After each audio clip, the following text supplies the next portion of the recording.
அன்பானவர்களே, அன்பு வணக்கங்கள். யார் ஒருவர் மற்றவர்களை படிக்கிறார்களோ, அறிந்து கொள்கிறார்களோ, அவர்களை அறிவாளி என்று சொல்லலாம். பொதுவா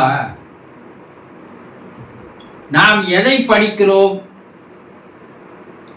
ஒரு பொறியியல், ஒரு மருத்துவம், அல்லது ஒரு IAS, IPS, IRS, IFS என்று சொல்லக்கூடிய உயர்நிலை கல்வியை படிப்பவர்கள் எல்லாம் அறிவாளிகள் என்று கூறுகிறோம், இல்லையா? இந்த படித்தவர்கள் எவ்வளவுக்கு எவ்வளவு அதிகமாக படிக்கிறார்களோ அவ்வளவு களவு அவர்களிடையே ஆணவமும் அகங்காரமும் அவர்களை அறியாமலேயே வந்து சேர்ந்துவிடும்.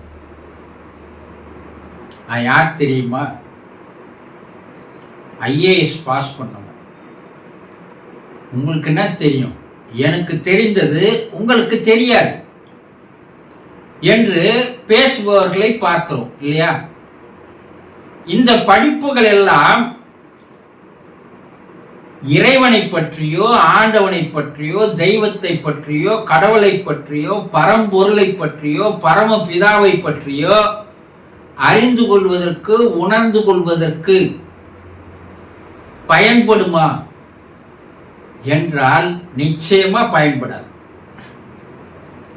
ஏன்னா அவர்கள் கண் கட்டிய குதிரை போல அவர்களுடைய வாழ்க்கை என்பது படித்ததற்கப்பால் செல்வத்தின் மேல், பணத்தின் மேல், அதிகாரத்தின் மேல், செல்வாக்கின் மேல், புகழின் மேல்தான் அவர்களுடைய வாழ்க்கை இருக்குமே தவிர தன்னை யார் படைத்தான், இந்த உலகத்தை யார் படைத்தான், அவனுக்கும் நமக்கும் என்ன தொடர்பு இருக்கிறது என்பதையெல்லாம் புரிந்து கொள்வதற்கு அந்த படிப்பு பயன்படாது.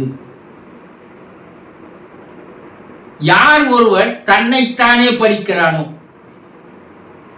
அவனே ஞானி ஆவான். ஞானின்னா என்ன? தெளிந்தவன். என்ன தெளிஞ்சு போச்சு? இந்த உலகத்தை உருவாக்கியவன் யார்? இந்த உலக உயிரினங்களை படைத்தவன் யார்? அந்த உலக உயிரினங்களுக்கும் படைத்தவனுக்கும் இருக்கின்ற தொடர்பு என்ன? அதனால் ஏற்படக்கூடிய மகத்துவம் என்ன? இதையெல்லாம் தெள்ளந்தெளிவாக அவன் தெரிந்து கொண்டதால் அவன் ஞானியாக மாறுகிறான். எதை நீங்க படிக்கணுமோ அதை படிக்காமல் வேறு கல்வியை நீங்கள் படித்து வருகிறீர்கள் என்று சித்தர்கள் கூறுகிறார்கள். என்ன கல்வி? மெய்யறிவு கல்வி, மெஞ்ஞான கல்வி. இதை ஒரு மனிதன் அவனுடைய பிறப்பிலேயே படித்து முடித்து விட வேண்டும். பிறப்பு தரப்பட்டிருப்பதே அதுக்காக தான். ஆனா நீங்க எதை படிக்கணுமோ அதை படிக்கிறது இல்லை, வேற படிப்புகளை படித்து விட்டு கர்வத்தோடு வாழ்கிறீர்கள். அது உங்களை இறைவனிடம் கொண்டு போய் சேர்க்காது. தன்னை யார் அறிந்து கொள்கிறானோ அவனே தலைவனை அறிந்து கொண்டவனாக மாறுகிறான் என்று ஔவையார் கூறுகிறார். தன்னை அறியுது. நம்ம யாரு? நம்ம உடம்ப உள்ள இயக்கி கொண்டிருப்பது எது? உயிர் என்று சொல்கிறார்கள், ஆன்மா என்று சொல்கிறார்கள், ஆத்மா என்று சொல்கிறார்கள், ஆவி என்று சொல்கிறார்கள், ஜீவன் என்று சொல்கிறார்கள், இல்லையா? அது இந்த உடம்புல எங்க இருக்குது? அது எப்படி இந்த உடம்பை இயக்குகிறது, மனத்தை இயக்குகிறது? இந்த உடலுக்கும் பிரபஞ்சத்திற்கும் இருக்கின்ற தொடர்பு என்ன? இறைவன் என்பவன் நமக்குள்ளேயே இருக்கிறான் என்று சொல்கிறார்களே சித்தர்கள். அவன் எங்கே இருக்கிறான்? அவனுடைய குணநலன்கள் என்ன? அவனுடைய செயல்பாடுகள் என்ன? அவனுக்கும் நமக்கும் உள்ள ஒற்றுமைகள் என்ன? இதையெல்லாம் யார் ஒருவர் படிக்கின்றானோ, தெரிந்து கொள்கின்றானோ, அவனே இறைவனை அறிந்தவனாக மாறிவிடுகிறான்.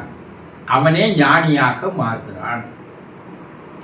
இதைத்தான் தன்னை அறிய தனக்கொரு கேடில்லை. தன்னை அறியாமல் தானே கெடுகின்றான்.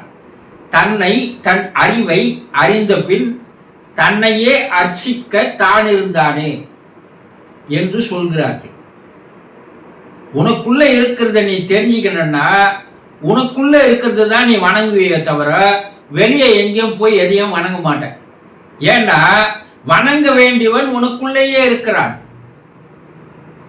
இதை தெரிந்து கொண்டால் வாழ்க்கையில் அனைத்தும் தெரிந்து கொண்டது போல ஆகிவிடுகிறது, ஒரு முழுமை பெற்று விடுகிறது.